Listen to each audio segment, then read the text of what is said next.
Amados irmãos, graça e paz do Senhor Jesus Cristo sejam conosco, sejam com nossas famílias, sejam com a nossa amada Igreja Presbiteriana Central de Bom Sucesso e com as igrejas dos irmãos que nos visitam também nesta manhã. Sejam muito bem-vindos em nome de Jesus. Nós estamos disponibilizando também o link, caso alguém precise do link, estão nos grupos de WhatsApp da igreja, ou podem pedir a algum membro para a gente poder mandar para os amigos e familiares que não puderam estar conosco nesta manhã. Com muita alegria a gente retoma esse projeto Base Forte, que a gente tinha palestras a cada 2 meses aqui na igreja, foi interrompido por conta da pandemia e hoje, com todo cuidado, a gente está aqui de volta para a glória do Senhor. Teremos a participação na primeira palestra do reverendo Flávio Alexandrino. Ele é pastor lá da Igreja Presbiteriana de Itaguaí. Ele é pastor de Jardim Guanabara, colaborando lá em Itaguaí. Depois ele explica melhor aqui, fica à vontade no momento da apresentação. Flávio também está se formando em História, não é, Flávio? Além de ser teólogo, formado pelo nosso Seminário Presbiteriano do Rio de Janeiro. Bom, sem mais delongas, eu vou convidar o Flávio para vir aqui à frente, nós vamos orar juntos. E a primeira palestra é sobre as antigas doutrinas da graça, a eleição incondicional. Vamos adorar ao Senhor, orando nesse momento, agradecendo pela vida do nosso irmão, e logo em seguida ele tem disponível aí 1 hora para poder nos falar, e ao término da segunda palestra a gente vai ter um momento que os irmãos podem ficar à vontade para procurar os palestrantes também. Santo Deus, nosso Pai, louvado seja o teu santo e poderoso nome. Agradecemos a Ti porque, mais uma vez, as portas desta igreja estão abertas para que possamos estudar a Tua Palavra. Agradecemos a Ti pela vida daquelas pessoas que reservaram este tempo para estarem conosco nesta manhã aprendendo mais.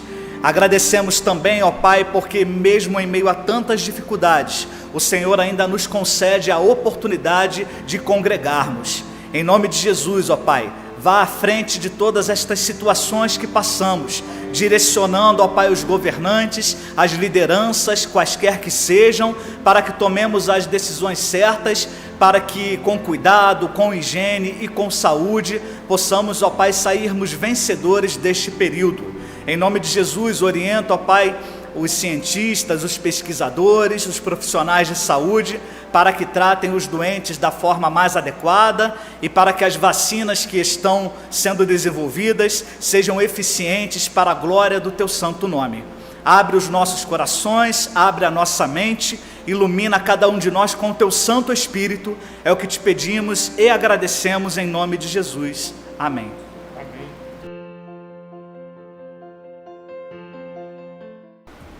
Meus irmãos, de graça e paz, quero agradecer o convite, é um privilégio poder falar a respeito dessas doutrinas que para nós são tão caras. É um privilégio também poder estar falando ao povo de Deus. Eu sou pastor auxiliar da Igreja Presbiteriana de Jardim Guanabara, lá da Ilha do Governador, e estou em processo de transferência para o Presbitério Costa Verde.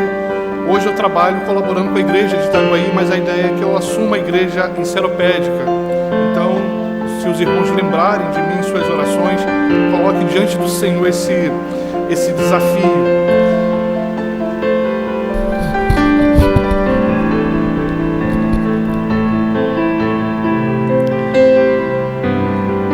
As antigas doutrinas da graça. Por que hoje a gente precisa estudar, ouvir a respeito disso? A nossa igreja ela sofre um fenômeno, aliás, isso faz parte de qualquer coisa na história, sofre fenômenos de serem atingidas por coisas que acontecem no decorrer da história, e não é diferente com a nossa igreja. Ela vem sendo marcada por acontecimentos. Eu vou falar aqui algumas coisas, talvez vocês lembrem, talvez vocês não lembrem, porque eu sou um pouquinho mais velho que vocês, não tão mais velho assim, mas um pouquinho mais velho. Por exemplo, você já deve ter ouvido falar no dente de ouro, um movimento que aconteceu aí na igreja, em que a pessoa dormia e acordava no dia seguinte com um dente de ouro, e de acordo com as pessoas que sofriam esse fenômeno, isso era uma manifestação do Espírito Santo. Então essa pessoa era uma pessoa consagrada, separada, e por isso ela tinha esse privilégio. Então às vezes a pessoa ficava de boca fechada, não queria falar, e a outra pessoa falava por ela, falou, não, porque ela tem um dente de ouro, ela não quer se expor. E até que um pai de santo lá na Bahia, apareceu também com um dente de ouro. Eu falei, bom, não tem como ser uma coisa do Espírito Santo, porque se Satanás pode fazer a mesma coisa, então não é algo marcante que defina aí o povo como sendo um povo separado, diferente. G12, de repente se você é mais fácil. A gente perdeu muitas igrejas para esse movimento. A ideia do G12, de acordo com os proponentes, era algo que nasceu no coração de Deus, e como geralmente são essas heresias que aparecem nos nossos dias, a pessoa diz, isso nasceu no coração de Deus, quando, para não piorar, diz que isso é um sonho de Deus. Deus agora sonha também. E hoje se chama M12, o movimento continua, mas tem outro nome, M12. Marcou as igrejas nossas foram divididas, a gente teve igrejas com conselho dissolvidos, porque igrejas inteiras estavam envolvidas com isso, pastores abandonaram o pastoreio nas nossas igrejas para se dedicar a esse movimento. Não é diferente com o que a gente tem com relação ao nosso conteúdo doutrinário. Porque essas coisas vêm aparecendo e as outras coisas acabam sumindo. E a gente tem outras coisas mais marcantes na história que vão fazendo isso. Por exemplo, hoje os presbiterianos são menos de 1% dos evangélicos no Brasil. E uma aluna no seminário me perguntou o seguinte, professor, existe mais arminianos ou mais calvinistas? Eu falei, você sabe a resposta para isso. Você está falando isso porque você sabe que eu sou calvinista. É claro que existe mais arminianos, embora muitos deles nem saibam que são arminianos, e muitos que se dizem arminianos não sabem direito o que significa o arminianismo. A gente percebe que essa é uma tendência, mas nem sempre foi assim, e a gente vai ver isso no decorrer daquilo que eu vou falar. Então, você tem a reforma e você tem aquilo que é produzido na reforma. É claro que não existe uma uniformidade na reforma, por isso alguns historiadores não vão chamar de reforma, mas de reformas, porque a gente tem teólogos diferentes, países diferentes, com ênfases pastorais diferentes. Por exemplo, a gente não pode dizer que aquilo que a gente tem hoje como sendo reformados é a mesma coisa que os protestantes luteranos têm. Algumas coisas são próximas, mas nem tudo. Às vezes até mesmo a gente utiliza a mesma linguagem, mas sem a mesma intencionalidade. Então, o que significa sacramento para o luterano pode não ter o mesmo significado para um reformado. Os luteranos são protestantes, mas eles não são reformados. E aí a história vai percorrendo e você tem esse avivamento atingindo grande parte da Europa, mas você tem uma outra necessidade.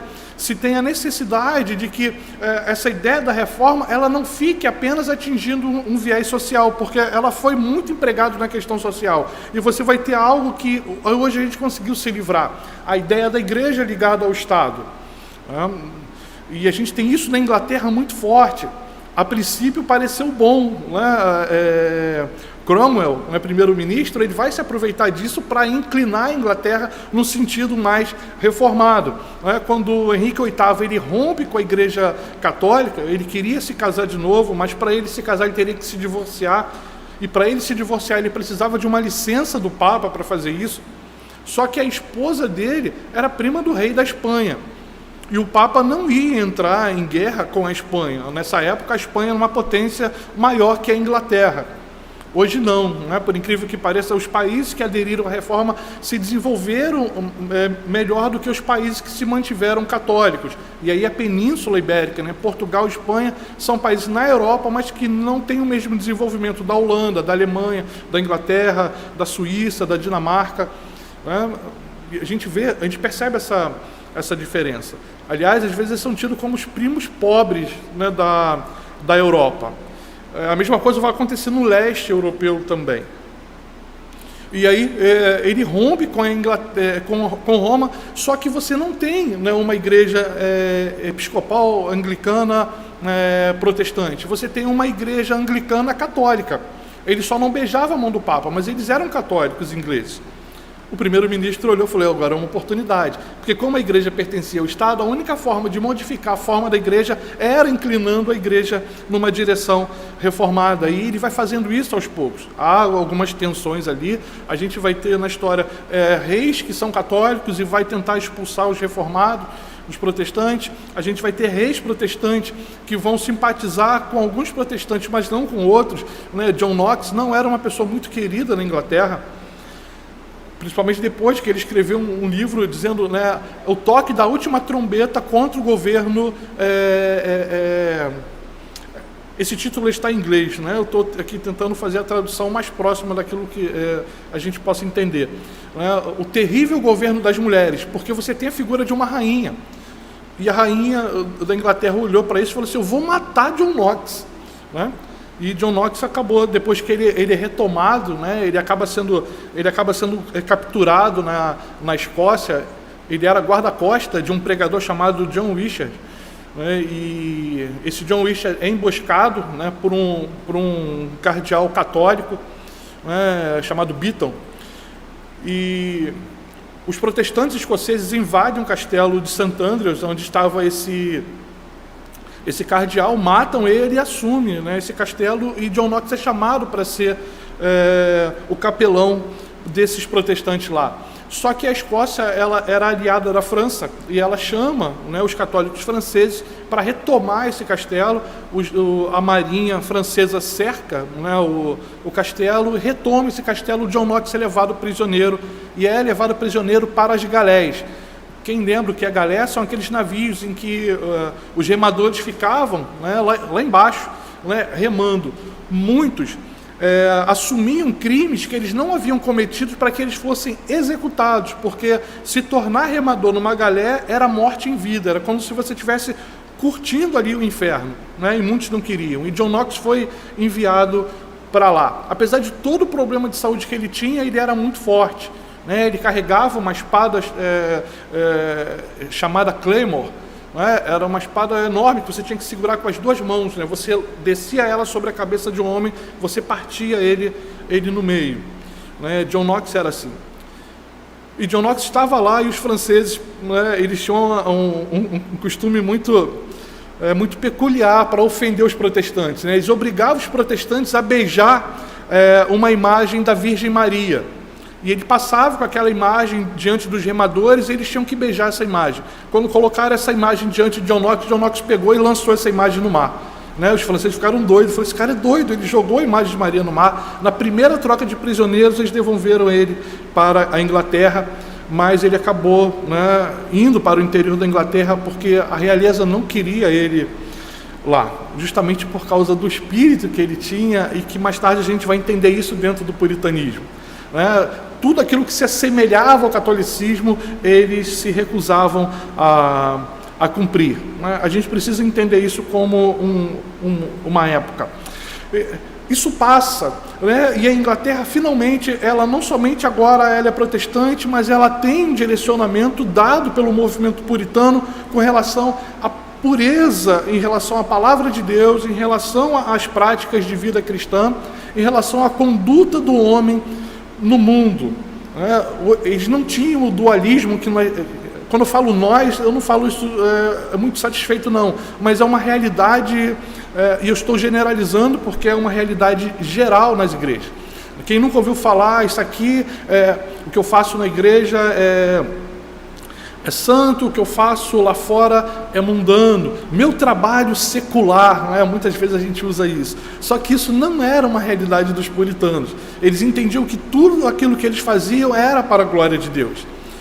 Seja na igreja ou seja fora da igreja, eles amavam a Deus, e amavam a Deus em tudo aquilo que eles faziam. Então não tinha essa separação. né? É um dualismo que a gente acabou incorporando, não por nossa culpa, mas por causa de um outro movimento que vai surgir e que vai afetar a igreja também, fazendo com que essa ideia das antigas doutrinas da graça sejam cada vez mais distanciadas da igreja. A gente vai ter não somente o movimento puritano, mas o movimento pietista, ele também, nem tudo no movimento pietista era bom, mas a ideia do retorno à vida introspectiva e devocional era muito valiosa. Nós não somente precisamos conhecer a palavra de Deus, mas a gente precisa de intimidade com o autor dessa palavra, né? E esses movimentos, eles vão fazer isso. Só que aí você vai entrando, você tem a ideia do racionalismo que vai crescendo, você tem a ideia do iluminismo que começa a tomar forma principalmente na França, e aí o iluminismo nada mais é do que um filho tardio do humanismo renascentista, lá do século XIV, né, mas que começa a ganhar força novamente. Você tem uma virada antropológica, você tem o homem passando a ser centro das coisas, né? Eles vão retomar um pensamento antigo, na realidade bem antigo, que remonta lá mais ou menos 5 séculos antes de Cristo, principalmente entre os sofistas, né?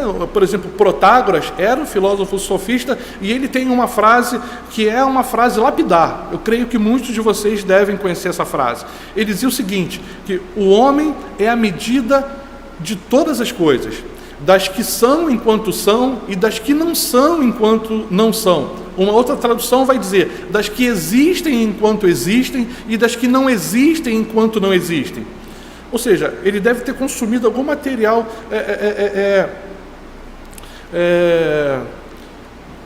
tipo maconha, né? Para pensar, né, esse tipo de coisa. Aliás, a cabeça de filósofo era assim, mas o que na realidade ele queria dizer era o seguinte, de que tudo precisa ser medido a partir do homem. O homem é esse padrão, né? O homem é esse padrão, e isso é retomado, né, principalmente na virada do século XVIII para o século XIX. A Revolução Francesa nada mais é do que uma revolução, né, pautada pelo pensamento iluminista. E você tem uma ideia do afastamento de Deus ou do entendimento racional de Deus. Ou você afasta ou você racionaliza ele. Por exemplo, uma professora que era pupila, né, de um dos pensadores da Reforma chamado Diderot, ela vai dizer o seguinte, eu penso no mundo, ou sonho com o mundo, em que eu consiga criar a minha filha sem a ideia de um Deus. Por quê? Porque a ideia de um Deus é um Deus castrador. Ou racionalizo ele, ou expulso ele da sociedade. E todo esse movimento racionalista, né, principalmente o iluminismo, que vai pautar esse período moderno, vai trazer esse conceito, né? E, por exemplo, quem já leu aquela novela dos irmãos Karamazov, né, um dos irmãos vai dizer que sobre a declaração da morte de Deus, se Deus está morto, então eu posso todas as coisas, né? Mas aí você tem, né, o tempo avança, aí você tem um outro movimento que vai acontecer depois dos grandes despertamentos ou reavivamentos, né? Os historiadores, eles não chegam a uma conclusão com relação a isso. Alguns vão dizer que avivamento só teve um, que foi aquele que aconteceu em Atos, e o que acontece depois disso são apenas despertamentos ou reavivamentos. E aí você tem um fenômeno que muitos festejam ele, mas infelizmente eu não posso fazer isso, não é? Essa é uma opinião minha, vocês podem pensar diferente, que é o chamado movimento lá da Rua Azusa, que vai, né, fazer com que o pentecostalismo, que já existia de forma incipiente, tome corpo. Isso acontece lá em 1906, liderado aí por um homem chamado William Joseph Seymour. Ele era um pastor da igreja metodista episcopal africana. E numa dessas reuniões acontece ali um negócio chamado de rebuliço santo, né? A gente vai ter essa expressão muito em voga dentro das nossas igrejas a partir da década de 80, em que tudo aquilo que era estranho era acreditado ao Espírito Santo. Então, para ser coisa do Espírito Santo tem que ser estranha. Tudo aquilo que é doido, né, que a gente não consegue explicar, era do Espírito Santo. E isso começa a atingir as igrejas, e as igrejas históricas também, porque elas vêm desse período do despertamento ou do reavivamento, em que elas experimentaram algo e elas querem de novo. Salvaguardando as devidas proporções, é a ideia do uso da droga ou de alguma coisa que torne a pessoa dependente, né? Você experimentou algo muito bom e você quer experimentar de novo. Só que nunca mais houve, né, pelo menos não nos Estados Unidos e nem na Inglaterra e no país de Gales, movimentos como esse, né? O Brasil nunca experimentou um avivamento ou um reavivamento, apesar, né, das nossas igrejas terem gastos muito dinheiro enviando pessoas para participar de curso, né? Você tinha curso para produzir reavivamento. Então vinha pessoas de fora para falar, fazia, né, mandava aquelas pessoas para aqueles hotéis caros, né, gastava fortuna e não se conseguiu produzir nada, né, nesse sentido. Por quê? Porque isso é do Espírito Santo. Isso é do Espírito Santo. Um pastor antigo disse que o nosso trabalho é apenas o de marketing, né? A contabilidade é só com o Espírito Santo. Peter Wagner, ele deu com burros na água justamente, né, nisso, né? Quem lembra de Peter Wagner, que foi livro de cabeceira de muitos pastores, inclusive presbiterianos, né? Peter Wagner era calvinista e ele havia escrito um livro, o título em inglês era Cuidado com os Pentecostais, né? Ou os pentecostais estão chegando, era alguma coisa assim. E depois ele se converte ao pentecostalismo e ele vai escrever um outro livro dizendo ainda bem que eles vieram, né? Ou ainda bem que eles chegaram, né? E a ideia de Peter Wagner era o seguinte: você tem aí o MCI, Movimento de Crescimento de Igreja, que vai dizer, você olha para um lugar e você vai contar quantas pessoas tem ali, você faz um estudo, né, demográfico e antropológico, quantas pessoas tem, qual a renda per capita daquele lugar, os locais que você tem vazio, aonde você pode plantar uma igreja, em quanto tempo aquela igreja terá tantos membros, ela vai ter depois de tanto tempo certa arrecadação e depois de tanto tempo ela vai se desdobrar em outras igrejas. Isso, né, encheu os olhos de muita gente. Falou, caramba, que coisa boa.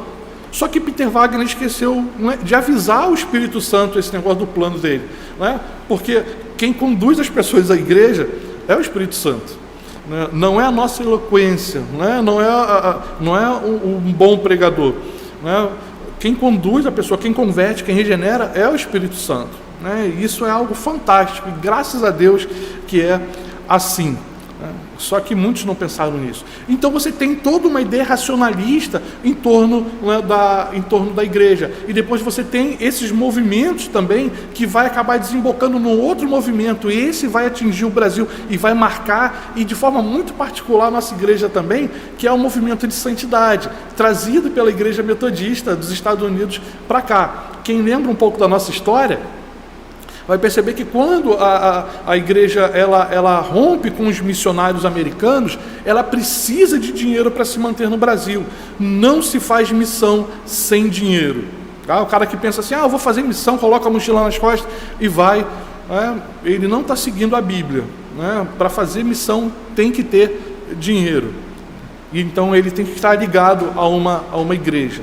A gente tem alguns fenômenos estranhos na nossa época aí, né, de camarada que não é ligado a coisa nenhuma, ele fala que ele é missionário, né? E aí, com quem a igreja vai fazer aliança para fazer isso? Né? Com a Igreja Metodista. E era justamente a igreja que trazia esse movimento. Talvez vocês não lembrem, mas houve uma época em que na nossa igreja, mulheres sentavam de um lado, homens de outro. Houve uma época na nossa igreja em que as mulheres não podiam usar calça. Isso vem dos Estados Unidos para cá. Infelizmente, a gente gosta de pegar aquilo que é ruim, né? A gente alguém disse certa vez o que é bom para os Estados Unidos é bom para o Brasil. Mas pega o que é bom, né? Pega o que é bom. Né? Tinha um professor de seminário que ele falava o seguinte, vai escolher um cavalo para montar, não escolhe pangaré não, escolhe puro sangue. Né? Porque pangaré não vai dar certo. E a gente escolhe as coisas ruins. Né? A gente podia pegar coisas boas do movimento, né, do reavivamento. A gente pegou Charles Finney, né, que criou lá o banco do desesperado, né, da onde vem aquele costume. Graças a Deus as nossas igrejas não tem isso, a questão do apelo, né, aquele negócio de ir à frente. Né. Charles Finney, ele é o pai dessa criança. Né. Tinha um tal de banco desesperado, as pessoas sentavam ali na frente, que estavam passando por alguma dificuldade. Na hora do apelo, aquelas pessoas levantavam as mãos e se colocavam ali. Hoje nós percebemos que tudo aquilo que Charles Finney produziu, na realidade, não deu em nada. As igrejas que ele plantou não existem mais. Né? Só para a gente olhar para essa história. Então, a gente é marcado por isso, né, pelo racionalismo, a gente é marcado por esses movimentos que vêm para a igreja, e o que a gente olha para isso tudo é que tudo isso vai apontar para o homem. Tudo isso vai apontar para o homem. Então, de uma forma geral, quando a gente fala das antigas doutrinas da graça, a gente acaba se referindo aos 5 pontos do calvinismo. Geralmente é isso, cujo acróstico forma a palavra tulipe, que em português quer dizer depravação total, a eleição incondicional, expiação limitada, graça irresistível e perseverança dos santos. Vocês já devem ter lido isso muitas vezes. Agora, vale ressaltar que o calvinismo, como sistema doutrinário, ele não possui apenas 5 pontos. Esses 5 pontos referem-se a esse aspecto que é apenas soteriológico e que, na realidade, ele é oriundo dos 59 artigos dos cânones de Dort. É como se fosse um resumo desses 59 artigos. Ele se refere apenas à doutrina da salvação. Então, por isso que eu estou dizendo que ele não representa o conteúdo doutrinário do calvinismo. Ele é apenas um pedaço, e resumo, extrato daquilo que foi produzido em Dort, que foi um concílio holandês, que se reuniu na cidade de Dordrecht, ou como é chamada hoje, Dort, em 1619, para responder aí um movimento que acabou produzindo um documento chamado de remonstrância. Esses homens eram discípulos de Jacó Armínio, não foi Jacó Armínio que apresenta isso, Jacó Armínio já havia morrido, mas os alunos dele, que eram alunos da Universidade de Leiden, na Holanda, eles apresentam isso, e isso acabou causando um rebuliço na Holanda, e o parlamento holandês precisou se reunir para poder resolver essas questões. E a nossa ideia hoje é justamente olhar de forma específica para aquilo que o parlamento holandês respondeu sobre a eleição incondicional, que causou tanto arrepio aos remonstrantes, e que tem causado arrepio hoje àqueles que são arminianos por convicção e aqueles que são arminianos sem saber que são arminianos. Geralmente a gente costuma dizer o seguinte, quando a pessoa fala assim, eu não sou nem calvinista nem arminiano, é arminiano.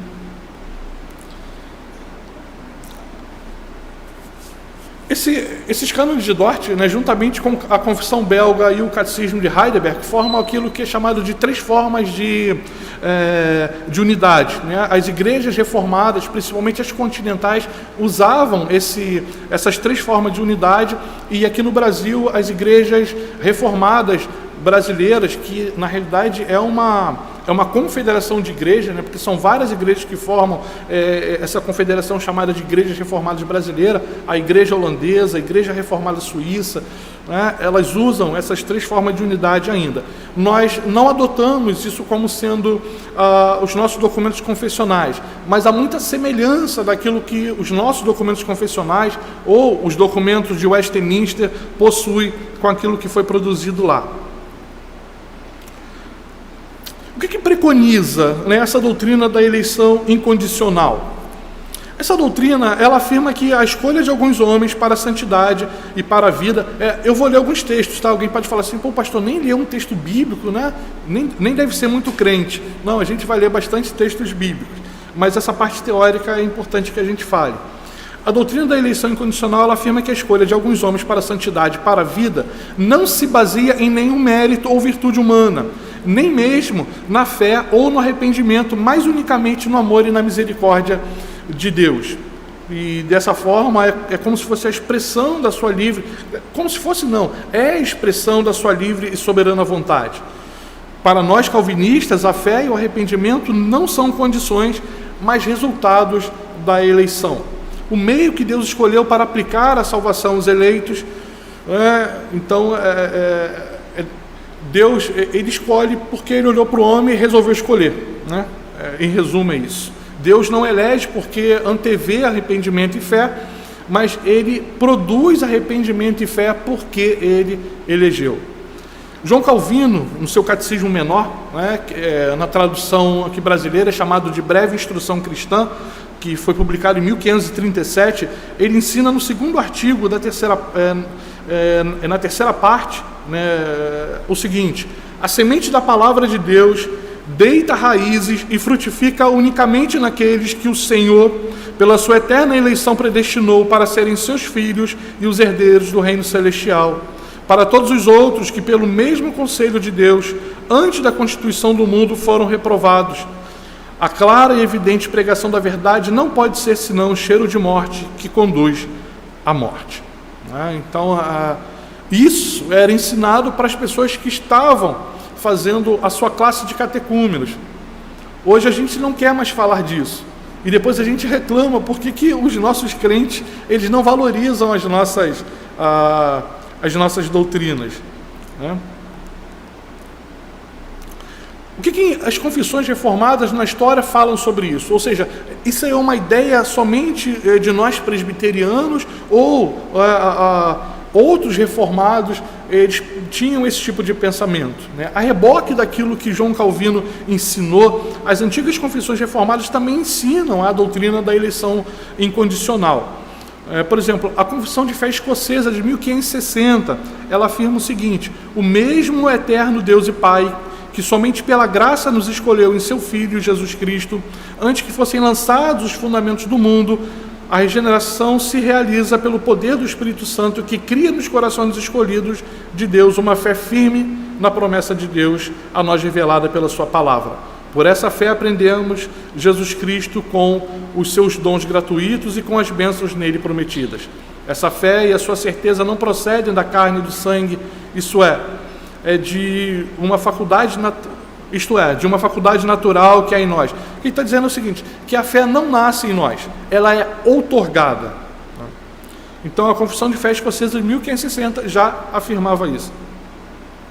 A Confissão Belga de 1561, cremos que Deus, quando o pecado do primeiro homem lançou Adão e toda a sua descendência na perdição, mostrou-se como ele é, a saber, misericordioso e justo. Misericordioso porque ele livra e salva da perdição aqueles que ele, seu eterno e imutável conselho, somente pela bondade elegeu em Jesus Cristo nosso Senhor, sem levar em consideração obra alguma deles. Ou seja, não há uma condição. A segunda confissão helvética, que foi elaborada em 1562, mas só foi promulgada em 1566. Deus, desde a eternidade, livremente e movido apenas pela sua graça, sem qualquer respeito humano, predestinou ou elegeu os santos que Ele quer salvar em Cristo. Bem sucinta, mas bem direta. A nossa confissão de fé, a Confissão de Fé de Westminster, que teve uma produção longa aí, de 1643 a 1646. Pelo decreto de Deus e para a manifestação da sua glória, alguns homens e alguns anjos são predestinados para a vida eterna e outros preordenados para a morte eterna, segundo o seu eterno e imutável propósito e segundo o santo conselho e beneplácito da sua vontade. Deus, antes que fosse o mundo criado, escolheu em Cristo para a glória eterna os homens que são predestinados para a vida, para o louvor da sua gloriosa graça. Ele os escolheu da sua mera e livre graça e amor, e não por previsão de fé ou de boas obras e perseverança nelas, ou de qualquer outra coisa na criatura que a isso o movesse como condição ou causa. Os 39 artigos de fé da Igreja Anglicana, que é a Confissão de Fé Anglicana. A predestinação para a vida é o eterno propósito de Deus, pelo qual, antes de lançados os fundamentos do mundo, tem constantemente decretado por seu conselho a nós oculto, livrar da maldição e condenação os que elegeu em Cristo dentre o gênero humano e conduzi-los por Cristo à salvação eterna como vasos feitos para a honra. Ou seja, eles foram feitos para isso. A Confissão de Fé Batista, ou a Confissão de Fé Londrina, que é a Confissão de Fé de 1689. Por meio do decreto de Deus e para a manifestação da sua glória, alguns homens e anjos são predestinados ou preordenados para a vida eterna por meio de Jesus Cristo, para o louvor de sua gloriosa graça. Outros são deixados a agir em seus pecados para a sua justa condenação, para o louvor de sua glória, para a sua gloriosa justiça. No caso daqueles membros da raça humana que foram predestinados para a vida, Deus, antes de serem lançados os fundamentos do mundo e de conformidade com seu eterno e imutável propósito, bem como de acordo com o secreto conselho e beneplácito de sua vontade, escolheu em Cristo para a glória eterna e com base em sua pura graça gratuita e em seu amor, sem que houvesse qualquer outra consideração na criatura como condição ou causa que o tivesse impelido a isso? Aqueles a quem assim quis. Né? Então é quase uma confissão de fé supralapsoriana, né? Batista, nossos irmãos reformados. Pelo testemunho das diversas bases doutrinárias que a gente percebe aqui, que são bases confessionais, não há dúvida de que a doutrina da eleição incondicional era a doutrina confessada pelas igrejas fruto da reforma protestante do século XVI. Então, aquela pergunta que a minha aluna fez no seminário, né, se existem mais arminianos e mais calvinistas, esse fenômeno, ele é recente. Né? Como eu disse, hoje nós somos menos de 1% dos evangélicos no Brasil. A nossa igreja ela encolheu. E vários motivos, né, podem estar por trás disso. Talvez a nossa dificuldade em se relacionar com o Espírito Santo, né, foi colocado lá no grupo, né, uma posição de alguém lá que fala sobre essa condição. Eu não concordo com a conclusão dele, porque a conclusão dele é uma conclusão carismática. Nós somos cessacionistas, pelo menos na nossa confissão de fé nós somos cessacionistas. E aí, né, alguém, pastor, eu posso pensar diferente? Pode, só não pode ensinar dentro da nossa igreja diferente, mas pensar diferente pode. Né? E nós somos cessacionistas. Né? E uma coisa que Lutero disse quando ele compareceu diante da dieta de Worms foi que não é bom você ir contra a sua consciência. Né? Não é bom você ir contra a sua consciência. Então eu não conseguiria me manter em uma igreja que não fosse cessacionista. Isso ia contrariar aquilo que eu creio. Né? Cessacionista e continuista quer dizer, cessacionista não crê que aqueles dons extraordinários que eram manifestos lá pelos apóstolos estejam em vigor hoje. Nós não cremos que esses dons estejam em vigor hoje. Né? Isso que quer dizer o cessacionismo. O continuismo é aqueles que creem que esses dons continuam em vigor. E alguém, né, um desonesto intelectual pode falar assim, então pastor, você não crê que Deus, né, não cura mais? Não estou falando isso. Eu estou falando que esse dom não está em homens, tá? Que impunham a mão sobre as pessoas e essas pessoas ficavam curadas. Que tinham revelações diretas da parte de Deus. Né? Isso cessou. O arminianismo, por sustentar a possibilidade de uma eleição condicional, com base em qualquer obra humana, acaba incorrendo, então, numa lastimável e sério desvio. Né? Se distancia daquilo que foi defendido.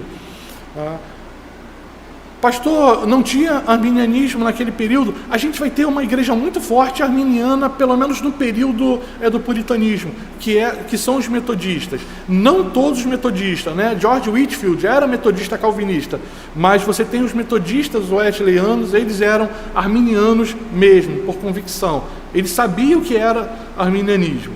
Né? Hoje, né, o camarada fala do negócio que às vezes ele nem sabe o que significa. O ensino bíblico sobre a eleição incondicional. Agora a gente entra na questão melhor, né? Vamos falar da palavra de Deus.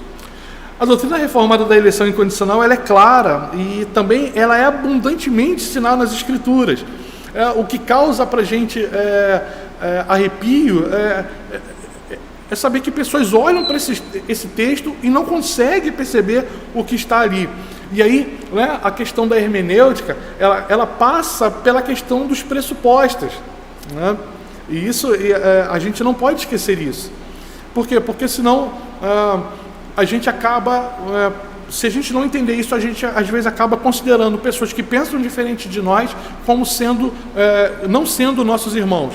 E não é isso. Por exemplo, eu discordo dos arminianos, mas eu não estou dizendo que os arminianos eles vão para o inferno porque eles não creem na predestinação. Tá? Não é isso.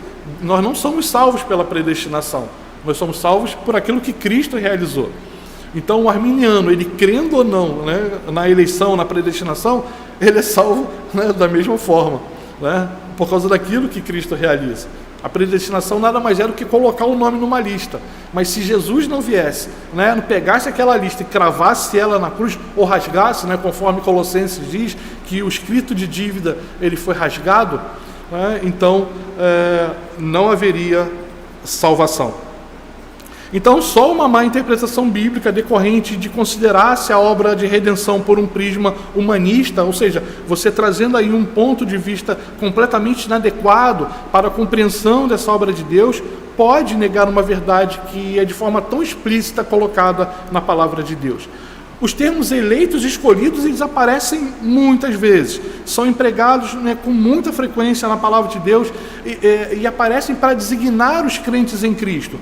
A tal ponto, né, isso aparece tanto, por exemplo, nos escritos de Paulo, que acaba se tornando um termo técnico para falar do povo de Deus. Então, todas as vezes que Paulo fala de escolhidos ou de eleito, ele está falando de crente. Ele está falando de crente. Os luteranos, eles trabalham isso de forma mais tranquila, né? Eles separam os crentes em dois grupos: os escolhidos, aqueles que, né, não se perderão de forma nenhuma, e os outros que podem vir a crer, né? Você tem a ideia de uma fé preveniente, né? Ele não chega a adotar o sem-pelagianismo, mas ele crê na possibilidade de que aqueles que não estão no grupo dos eleitos se percam, né? E aí ele consegue explicar as duas partes, né? Aquilo que às vezes é difícil para a gente explicar com relação à queda, né? A queda de um crente, eles criam esses dois grupos, né, para poder explicar isso. Então, é uma doutrina bíblica. A grande questão é, essa eleição é condicionada a alguma coisa que Deus anteviu ou ela é incondicional? A gente já vai responder isso.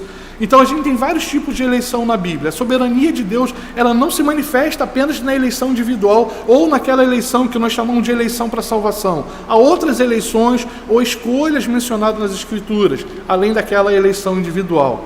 Deus escolhe, por exemplo, pessoas para serviços e ofícios. E aí a gente valoriza tanto a doutrina da vocação, né? Lá no seminário, às vezes pergunta assim: pastor, o senhor foi diácono e depois presbítero? Eu falei: por quê? Né? Eles acham que existe uma hierarquia. Não existe hierarquia na igreja. Nós temos hierarquia de concílio, mas nós temos hierarquia de pessoas. Por exemplo, o pastor, ele não está acima do presbítero e do diácono, tá? São ofícios diferentes. São ofícios diferentes. No conselho, o pastor é um presbítero. Ele só tem o voto, geralmente o voto, né? Geralmente ele não vota, né? Ele só vota por desempate, não é para desempate. Tem gente que leva isso tão a sério que o pastor tem 2 votos.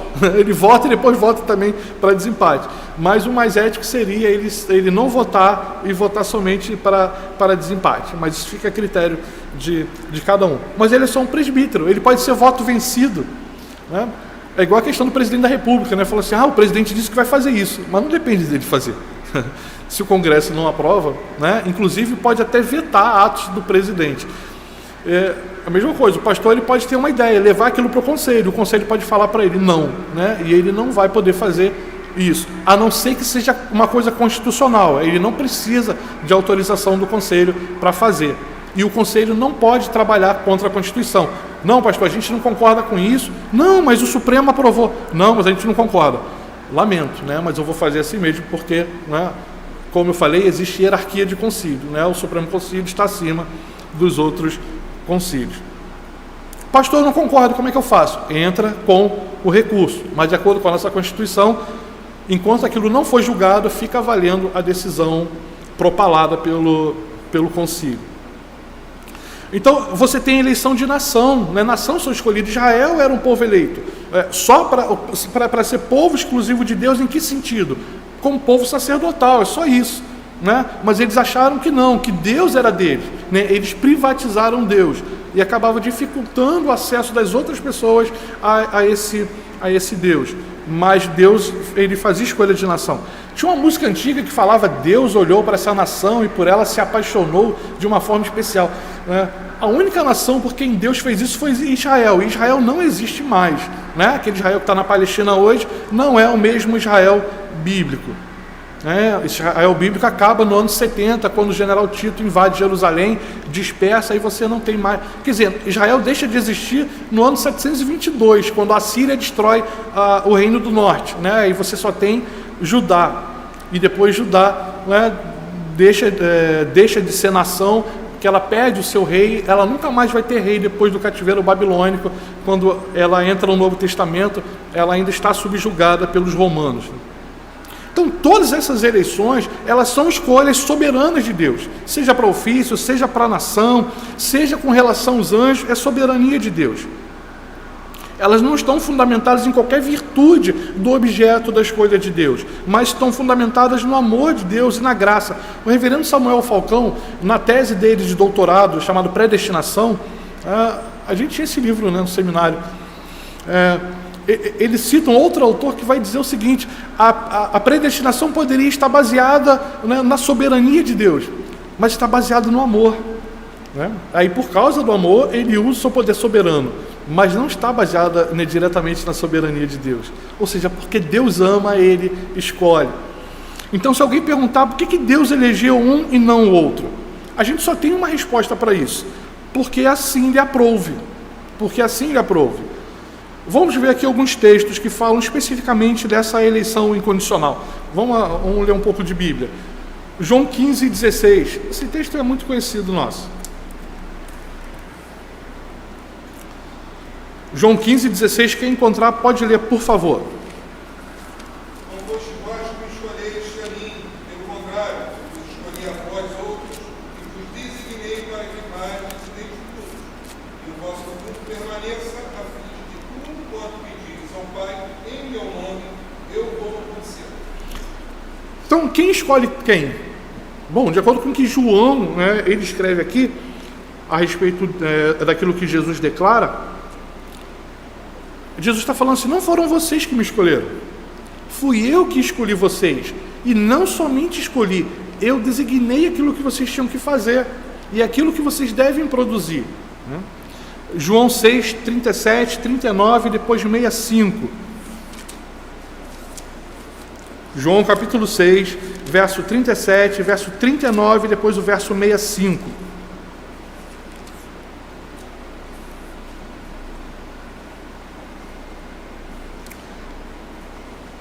Todo aquele que o Pai me dá, esse virá a mim, e o que vem a mim, de modo nenhum lançarei fora, porque eu decido... Não, esse é o 38, o 39. E a vontade de quem me enviou é esta, que nenhum eu perca de todos os que me deu, pelo contrário, eu o ressuscitarei no último dia. E depois o 65. E prosseguiu: por causa disto é que vos tenho dito, ninguém poderá vir a mim, se pelo Pai não lhe for concedido. Então ele fala de uma impossibilidade. É claro que a gente não fala isso com maldade, né? Quando a gente fala assim: quando eu aceitei Jesus, né? Quando a gente fala isso, é porque ele já agiu em nós, né? Não tem como a gente falar aqui sobre o ordem de saúde, mas sobre a ordem da salvação, mas a regeneração, ela nos coloca, né, apto a fazer essa escolha de luz. Sem essa regeneração eu não posso fazer isso. Então eu não creio e depois sou regenerado, né? Mas eu creio porque sou regenerado. Eu só posso crer porque a fé foi imputada, né? Ela foi outorgada. Eu sei que existe uma discussão com relação a esse texto, mas eu vou seguir aquilo que a maioria dos reformadores seguem com relação a Efésios capítulo 2, versos de 8 a 9, né, que fala que pela graça sois salvos mediante a... E isso não vem de vós, é dom de quem? Não de obras, para que ninguém se glorie, né? Então ninguém pode falar assim: eu mereci, eu fiz por onde, né? Há um conceito hoje, e que às vezes acaba tomando conta da gente, sobre a questão do fazer, principalmente sobre o sofrimento. Tem gente que acha que pode ser salvo pelo sofrimento, e aí a gente tem uma outra influência perniciosa no nosso meio, trazido pelo movimento pentecostal, chamado de dispensacionalismo. Esse dispensacionalismo, ele crê em duas dispensações, uma para Israel e outra para a igreja, né? Então você tem dois lugares de habitação. Você tem o reino de Deus, que vai ser a habitação do povo de Israel na terra, e você tem o reino dos céus, que vai ser a habitação da igreja nos céus. Você tem dois evangelhos: o evangelho da graça, que é para a igreja, o evangelho do reino, que é para Israel. Eles creem em duas voltas de Cristo. Primeiro, Cristo volta e chama a igreja para se encontrar com ele nos ares, né? E aí vai ressuscitar os mortos, vai revestir eles, e depois o Espírito Santo vai ser retirado, porque o Espírito Santo é dado à igreja. Então, quando a igreja for retirada, ele vai ser retirado, e as pessoas que ficarem aqui vão ter que ser salvas pelas obras. Se era possível que alguém fosse salvo pelas obras, então por que Cristo veio? Pensar nisso é a mesma coisa que dizer que Deus fez uma pegadinha com Cristo, né? Ele falou assim: filho, não tem como esses caras se salvarem. Só você mesmo. Ele vai, desce, morre, cumpre todo o seu ministério e depois ele sobe para junto do Pai e mais tarde ele fala para ele, foi brincadeirinha, né? Eles podem se salvar assim. É claro que não, né? Mas há essa crença. Por quê? Porque envolve a questão do sofrimento. Quem assistiu aquela novela lá da Record, Apocalipse, né, viu aquele final lá, que as pessoas estavam no deserto, né, o anticristo estava perseguindo eles, né, e eles sofrem pra caramba, estão quase morrendo de fome e de sede, e de repente aparece Jesus, né, eles são chamados à presença dele. Existe esse conceito. Eu recebi um vídeo há poucos dias em que o pastor ele pulava no púlpito falando isso, né, aquela igreja que tem um monte de cadeira atrás e senta aquele monte de homem ali, deve ser oficiais, não sei. E toda vez que ele falava, os caras pulavam. Ele falava assim, quando Paulo chegar lá no céu, vão perguntar para ele, como é que você chegou aqui, Paulo? E ele vai dizer assim, eu apanhei, levei bufetada no rosto, eu fui preso, eu levei chicotado, eu fui perseguido pelos meus compatriotas, eu fui executado em Roma. E você, Pedro, eu fui crucificado de cabeça para baixo. E você, Tiago, eu fui decapitado. E você, João, eu fiquei preso na ilha de Pátimos. Aí ele diz assim, e quando perguntarem para a nossa geração, como é que você chegou aqui? Foi pela graça. Que graça? Não tem graça. Ele fala isso.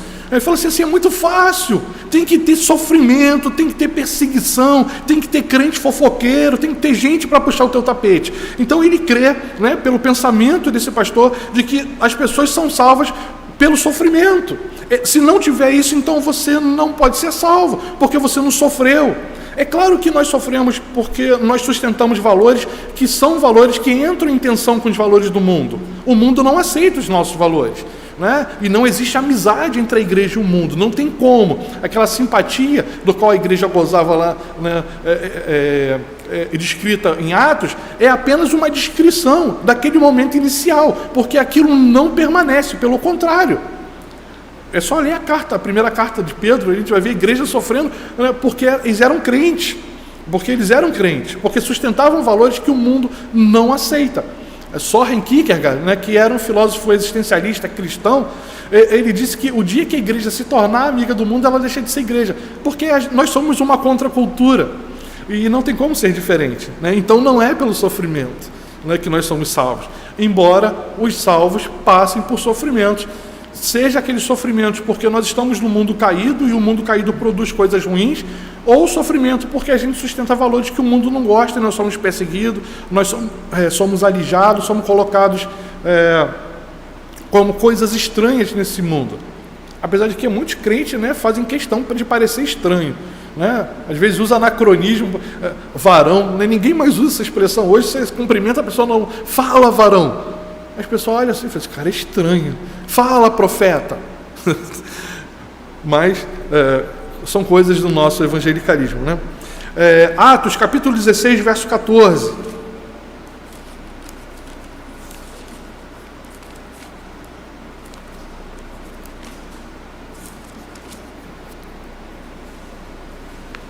Quem encontrou pode ler.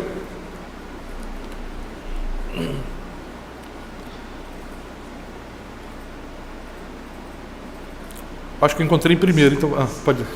Certa mulher, chamada Lídia, da cidade de Tiatira, vendedora de púrpura, temente a Deus, nos escutava. O Senhor lhe abriu o coração para atender as coisas que Paulo dizia. Vamos usar a lógica, né, aqui, aplicar a lógica. Aliás, era melhor ensinar lógica na escola do que matemática, né? Matemática é somente aquelas 4 operações básicas, né? As crianças vão aprender aquilo e talvez não use aquilo nunca mais, mas lógica a gente precisa usar, né? Talvez se a gente aprendesse lógica, a gente erraria menos. Se eu botar o contrário aqui, se o Senhor não tivesse aberto o coração de Lídia, isso quer dizer então que ela não iria crer, né? É isso que o texto está dizendo. Outro texto, né? Ainda em Atos, capítulo 13, verso 48.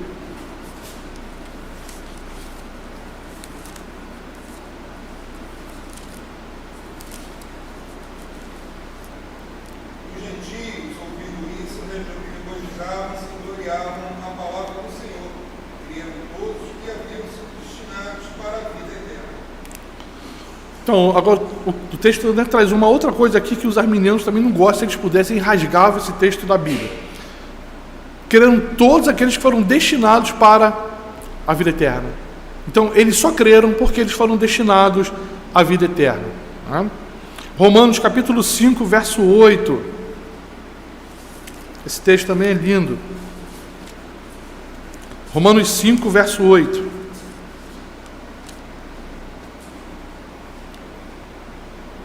Mas Deus prova o seu próprio amor para conosco pelo fato de ter Cristo morrido por nós, sendo nós ainda pecadores. Obrigado. Ou seja, ele não esperou assim, falou assim, vamos ver se o coração desse camarada se move, ou fica um coração de carne em vez de um coração de pedra. Vamos ver se ele passa a me amar, porque se ele me amar, eu vou salvar ele. Ele não diz isso.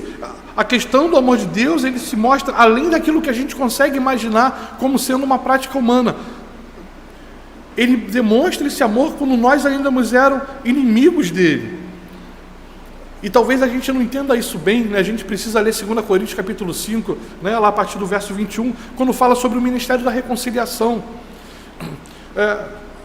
Não existe meio termo, não existe um terceiro lado nesse mundo. Ou você está com Deus ou você está contra Deus. Não existe alguém neutro. Né? Algo interessante que o pós-modernismo trouxe é a ideia de que a neutralidade ela não existe. Né? A Idade Moderna ela trazia isso como quase que uma ética profissional. Não, eu sou imparcial, né? No trato das minhas coisas, no meu trabalho eu sou imparcial. A pós-modernidade, isso é impossível, porque nós carregamos pressupostos. E por causa dos nossos pressupostos, nós não conseguimos ser imparciais. Nós carregamos uma bagagem. Por exemplo, vocês quando entraram aqui hoje, vocês não olharam para o banco e falaram assim, será que esse banco aguenta meu peso? Peraí, aí chamou alguém do Inmetro, né? Fizeram todos aqueles testes, depois colocou o celular e falou, agora eu vou sentar. A gente não faz isso. A gente olha para o banco e senta. Por quê? Porque a gente já carrega o pressuposto de que aquilo ali foi feito para a gente sentar, ainda que ele quebre em algum momento. Mas a gente não anda assim, pensando assim. A gente vai e senta. Por quê? Porque nós carregamos o pressuposto. E isso influencia toda a nossa forma de pensar. Né? E às vezes a gente tem essa ideia, né? Fala, poxa, mas aquela senhora, ela é uma pessoa boníssima, ela trata bem os vizinhos, ela é muito carinhosa, né? Mas sem Jesus Cristo vai para o inferno. Mas que isso, pastor? Sim, porque a única possibilidade de salvação é por meio de Jesus Cristo. Não existe, né, ninguém que possa ser salvo por ser bonzinho. Aliás, não existe ninguém bom. Às vezes acontece alguma coisa ruim com alguém que a gente conhece, fala assim, tanta gente ruim no mundo, né? E quem disse que nós somos bons? Né? Nós não somos bons. Se a gente olhar para isso, a gente para um pouco de criticar Deus. Fala, será que Deus não está vendo isso? Ou a gente entra naquela ideia do teísmo aberto, né? Deus cochilou. O verso 10 também, ele diz assim, porque se nós, quando inimigos, fomos reconciliados com Deus mediante a morte de seu Filho, muito mais, estando já reconciliados, seremos salvos pela sua vida. Então, não era porque eram bons, não era porque eram pessoas, são simpatizantes do Evangelho, vou salvar eles. Não, o texto diz que eram inimigos. Quanto tempo eu tenho ainda? 15? Ih, tempo aberto.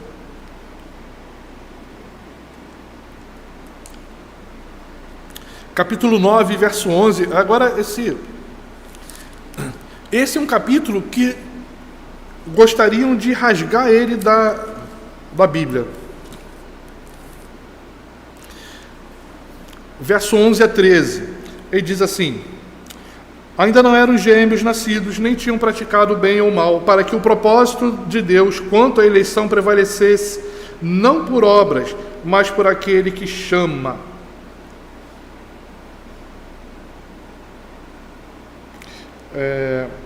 E já fora dito a ela, o mais velho será servo do mais moço, como está escrito, amei Jacó, porém me aborreci de Esaú. O texto diz o seguinte, que eles não tinham nem nascido, que eles não tinham feito nada de bom nem de ruim, para que o propósito de Deus com relação à eleição já fosse determinado aqui. Então não estava no fato de que Jacó era bom. Aliás, o nome dele já não diz boas coisas a respeito dele. Né? A ideia é de alguém que passa a outra pessoa para trás, né? Que é um suplantador. mas o primogênito foi rejeitado. Ou seja, Deus ele não só viola a nossa lógica, ele violou a própria cultura hebreia, de que o primogênito é sempre aquele que recebe as primeiras bênçãos. E Deus disse, não, mas eu escolhi o mais novo. Mas por quê? A gente continua lendo, né? Verso 14 a 15. Que diremos, pois? É interessante essa parte do texto, porque Paulo está escrevendo para uma igreja que ele não conhece. Paulo não conhecia a igreja de Roma, mas ele queria recursos para missões. Então ele está escrevendo a igreja de Roma na intenção de conseguir recursos. Mas só que ele conhece o pensamento daqueles homens. Então ele estabelece aqui um diálogo que é chamado de diatribe. Ou seja, ele faz as perguntas e ele mesmo responde as perguntas. É como se os crentes da igreja de Roma estivessem questionando a ele e ele estivesse respondendo essas perguntas. Então ele diz assim a partir do verso 14. Que diremos, pois, a injustiça da parte de Deus? De modo nenhum. Pois ele diz a Moisés, terei misericórdia de quem me aprouver ter misericórdia, e compadecer-me-ei de quem me aprouver ter compaixão. Então ele tem misericórdia de quem quer. Ele tem compaixão de quem quer. E pode parecer duro, né? Mas se a gente entender por que ele está falando isso, a gente vai ver. É claro que a gente não precisa da nossa lógica para isso, né? Mas vamos trabalhar aqui um pouco da lógica de Deus. 16. Assim, pois, não depende de quem quer ou de quem corre, mas de usar Deus a sua misericórdia. Porque a Escritura diz a Faraó, para isto mesmo te levantei, para mostrar em ti o meu poder, e para que o meu nome seja anunciado por toda a terra. Logo, ele tem misericórdia de quem quer, e também endurece a quem lhe apraz.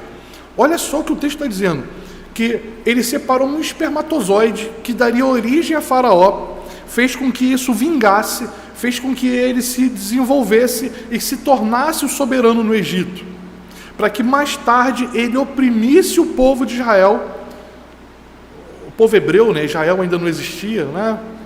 Mas o povo hebreu, para depois Deus destruir ele.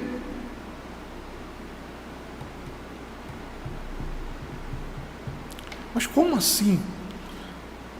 Mas é isso que o texto está dizendo, né? E aqui não precisa nem de muita hermenêutica para a gente entender o que ele está dizendo. Ele fala assim, eu te criei para te destruir. É isso que ele está falando. É isso que ele está falando. Verso 19. Tu, porém, me dirás. Aí ele continua com a questão das perguntas e respostas. De que se queixa ele ainda? Pois quem jamais resistiu à sua vontade? Quem és tu, ó homem, para discutires com Deus? Porventura pode o objeto perguntar a quem o fez, por que me fizeste assim? Ou não tem oleiro direito sobre a massa, para do mesmo barro fazer um vaso para a honra e outro para a desonra? Que diremos, pois, se Deus, querendo mostrar a sua ira e dar a conhecer o seu poder, suportou com muita longanimidade os vasos de ira preparados para a perdição, a fim de que também desse a conhecer as riquezas da sua glória em vasos de misericórdia que para a glória preparou de antemão, os quais somos nós, a quem também chamou, não só dentre os judeus, mas também dentre os gentios. Assim como também diz em Oséias, chamarei povo meu a quem não era meu povo, e amada a quem não era amada. Ele vai usar uma outra figura de vasos, né, que são para coisas boas e vasos para coisas ruins. Esse vaso de desonra aqui, né, alguns exegetas vão dizer que eram vasos que eram utilizados para se colocar dejetos, né, coisas ruins, jogar coisas fora, fezes, né, camisa do Vasco, né, tudo aquilo que era ruim, né, jogava lá dentro. Do Botafogo também. Me vingando do reverendo Augusto Nicodemos, né? Ele usou a camisa do Flamengo quando ele estava falando isso. Tomara que ele me ouça. Eu nem sei o time dele. E aí, ele fala que é do mesmo barro. E se a gente não atentar para isso, a gente vai continuar pensando como talvez os crentes de Roma pensassem, porque Paulo está respondendo a isso. A grande questão é a injustiça da parte de Deus. Será que Deus é injusto? Por que ele escolhe alguns e não escolhe outros? Não? E aí a gente vai ver isso na questão das objeções para a gente fechar.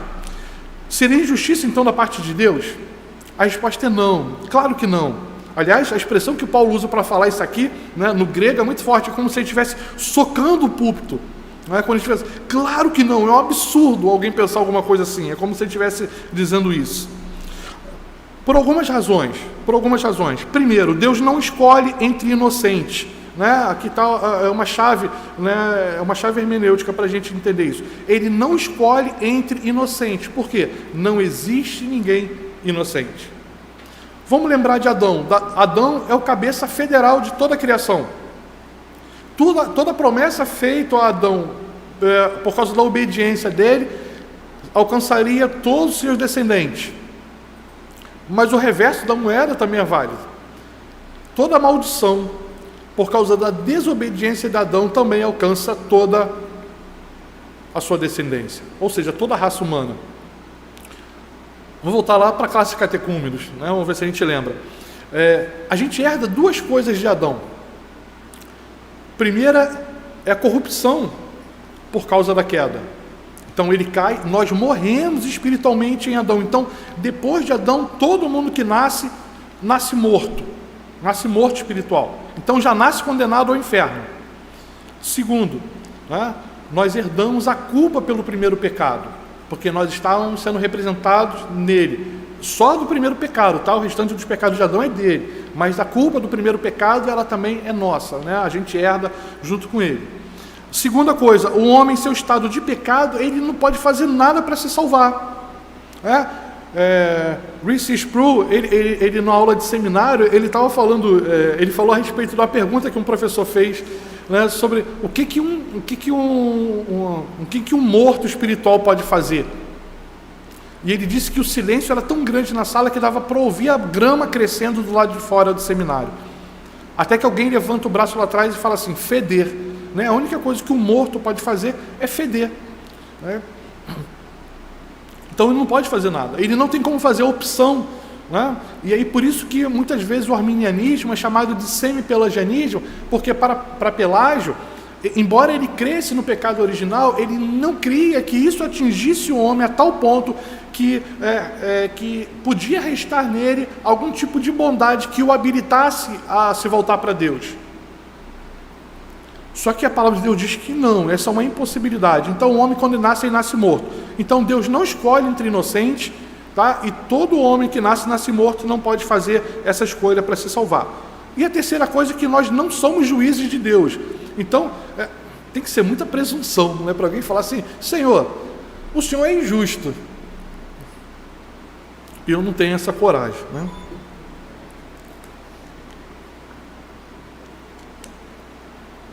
Segunda coisa, uma objeção à doutrina da eleição incondicional. É inconsistente com a responsabilidade moral do homem. Ou seja, já que ele está morto e não pode escolher, então é injusto, é inconsistente com a ideia da responsabilidade. Né? Não, pela seguinte razão, né? A inabilidade deles, né, dos homens, ela se explica pela questão da depravação total, em que o homem se encontra em decorrência da queda. Tá? Então, ele não nasceu bom e Deus falou assim, agora tu vai ficar ruim, né, e transformou ele em ruim. Foi uma escolha livre do homem, enquanto ele tinha o livre-arbítrio. O único momento em que o homem tinha o livre-arbítrio, ele fez uma escolha ruim. A partir daí não se tem mais livre-arbítrio. Não é? Aí a teologia vai usar uma outra expressão que é sinônima para falar livre-agência, né? A questão de eu escolher a meia que eu vou colocar. Não é? Eu não preciso que Deus determine isso, eu tenho, né? Ele me dá a possibilidade de escolher. Mas o livre-arbítrio, ele só diz respeito à salvação. Tá? O homem não tem o livre-arbítrio, ele perdeu isso lá no Éden. Então ele não pode escolher. Por quê? Porque a escolha que ele fez foi essa, foi a escolha de perdição. Então ele já fez essa escolha moral. Então ele pode ser condenado pela escolha moral que ele fez. A terceira coisa, muito usada, né, pelos próprios presbiterianos, que é a ideia que isso desestimula o evangelismo. Já que está todo mundo, já que a pessoa está predestinada, então para que eu vou pregar?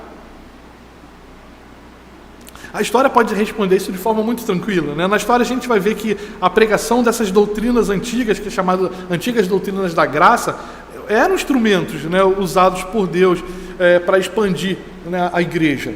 A pregação era assim. A gente pega, eu aprendi sobre calvinismo, ou um pouco do calvinismo, né? A gente passou a ter isso, de acordo com o Dr. Eber, né? O Eber Filho. A partir da década de 80, a gente começa a ter traduções de algumas obras, e mesmo assim eram aqueles opúsculos, né? Do Spurgeon, do Martin Lloyd-Jones, né? George Whitefield. Mas teologia reformada mesmo a gente quase não tinha, né? Os nossos pastores liam os alemães lá, né? Os camaradas do histórico crítico, né? E a gente nem pode, né, condenar eles, era o que aprendia no seminário. Então a gente começou a aprender isso. E quando a gente começa a ler a respeito desses homens, as pregações eram assim. Você não tinha uma pregação de autoajuda. Olha, meu irmão, se você está passando por um problema na tua família, vem para cá.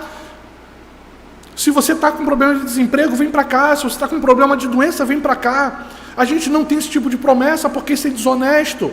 Claro que eu creio que Deus pode resolver o teu problema de relacionamento. Claro que eu creio que Deus pode curar. Claro que eu creio que Deus pode reestruturar a tua família. Claro que eu creio que Deus pode abrir uma porta de emprego para você.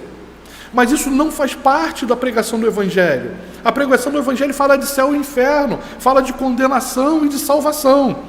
Essas coisas podem acontecer ou não se estiver no propósito de Deus. Ele não está comprometido a fazer isso. E se ele fizer, ele faz com um propósito específico. Quantas pessoas, né, que a gente chama de boas, que nós conhecemos e que nós oramos e que Deus levou? São muitas. Quer dizer que Deus não ouviu a nossa oração? Não, porque não era da vontade dele fazer aquilo. E talvez pessoas pelas quais nós quase não tenhamos orado, ficou bem, estava à beira da morte. A gente podia até pensar assim, nem adianta mais orar isso aí, ó. Se alguém acender a luz, essa pessoa vai. Quem ousaria falar isso de John Knox, né? Esses caras não pregam, não fazem missão, ou outros pregadores, né? Esses caras não evangelizam. Seria algo, né, improvável de acontecer. Então, quando a gente olha para essas doutrinas, e a gente precisa amar essas doutrinas, não é porque apenas é um corpo doutrinário antigo e que a gente precisa colocar isso no altar e ficar idolatrando essa estrutura. A ideia não é essa. E às vezes a gente é criticado, né, que diz que a gente tem um altar na nossa casa para João Calvino. Claro que não, isso é absurdo. Nenhum calvinista sério olha para João Calvino como ídolo. Ele não acertou em tudo que ele disse. E nem tudo que dizem que Calvino disse, de verdade ele disse. E nem tudo que ele disse está escrito também, né? Então a gente tem que tomar cuidado com isso. Esse corpo de doutrina, que aliás está ligado àquilo que eu falei dos 5 pontos, né, chamado de Tulipe, traz para a gente a questão da segurança da salvação. E isso era enfatizado pelos nossos pais puritanos. E isso foi enfatizado por muito tempo nas nossas igrejas. Nós não tínhamos crentes esquizofrênicos, com a ideia de que hoje eu estou perdido, hoje eu estou salvo. E fiz um negócio, agora eu estou perdido, agora eu preciso fazer um negócio para ficar salvo de novo. Não se pensava assim. Se tinha a garantia dessa segurança, e isso não conduzia as pessoas a um cinismo. A grande questão de quem faz esse tipo de pergunta para a gente, já que está todo mundo salvo, então eu posso fazer o que eu quiser. Isso é cinismo, porque ninguém que foi regenerado de verdade pensa dessa forma. Pelo contrário, treme e teme diante dessa realidade. Eu não sou merecedor, mas de alguma forma que eu não consigo entender, Deus me amou, e por ter me amado, Ele envia Jesus para morrer por mim. E eu preciso amar esse Deus, eu preciso amar esse Jesus, e eu preciso fazer isso na força do Espírito Santo. Então, eu preciso amar a palavra dele, porque se eu não amar a palavra dele, eu não consigo entender Deus. E quando eu falo entender de acordo com aquilo que ele revelou, porque Deus não é somente o que está na Escritura, ele é muito maior do que a Escritura. Mas a única forma autorizada de conhecimento de Deus é a Escritura, né? Paulo disse que se até um anjo que se vier do céu pregar um evangelho diferente, considera anátema, né? Destinado ao fogo, é maldito. Mas é um anjo, pastor, e daí? Está diferente da palavra dele. Então, repreende, amarra, não sei qual é o costume, de cada um, mas não dá ouvido. Isso às vezes tem caído no desuso, porque é mais fácil a gente enfatizar as coisas morais, falar, você não pode beber. Quem trouxe essa ideia de bebida, né, que não podia, é um movimento de santidade, né? Os puritanos, eles bebiam das melhores bebidas, fumavam dos melhores charutos, comiam das melhores comidas, faziam amor com as suas esposas, tudo isso para a glória de Deus. Eles não entendiam outra forma de viver que senão para a glória de Deus. Hoje a gente tem, né, a gente tem quase a ideia do sexo como pecado, né? E como a gente precisa das classes de casais, né, trabalhando isso com os nossos irmãos, né? Como tem tanta deturpação no nosso meio, né? Tem gente que ainda pensa na maçã mordida como símbolo, né, das coisas relacionadas ao sexo, né? Uma vez passei no sexy shop lá na Barra da Tijuca, né, naquele shopping que tem ali do lado da concessionária GM, né, eu trabalhei ali. Aí lá na placa tinha uma maçã mordida. Eu falei, o que o primeiro pecado tem a ver com isso? O sexo é sagrado. Aquilo que Deus produziu, o vinho é símbolo de Deus, né? É o que traz alegria. Um pastor amigo nosso falando a respeito disso, né, na igreja, esclarecendo, no final os presbíteros falando para ele, olha pastor, eu entendi o que o senhor falou, né, mas se o senhor bebeu eu não vou entender não. É claro que a gente restringe isso porque a gente pensa também na questão do testemunho, né? É uma coisa que não faz falta para a gente. Mas a ideia de que você é salvo ou não porque você deixa ou não de beber. Você é salvo ou não porque você usa ou não uma calça rasgada. Você é salvo ou não porque você usa um brinco ou um piercing, né? Ou tem um cabelo arrepiado, ou faz uma tatuagem. Não está ligado a essas questões morais. A questão da salvação é muito mais profunda. E é por isso que a eleição é incondicional, porque não está naquilo que nós podemos ser ou naquilo que nós somos, não está no potencial humano, mas está unicamente baseado no amor de Deus.